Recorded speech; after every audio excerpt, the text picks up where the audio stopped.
How to fix there is a problem with this drive. Scan the drive now and fix it error.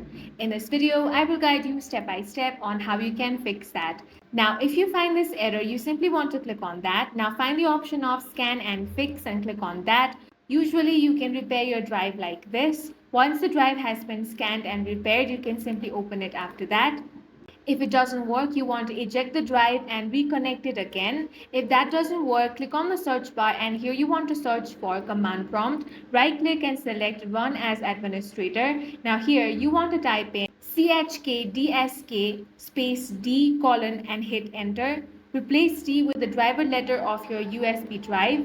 Now wait for some time. Here Windows will scan the file system. Here again you want to type chkdsk space d colon space /f and hit enter. Replace D with the driver letter of your USB drive. Now you want to wait for some time. Depending on the capacity of the drive, you want to be patient and wait for the process to be finished. Once it is finished, your problem will get resolved. And that's all for this video. If you found it useful, make sure to hit the like button and subscribe for more videos like this.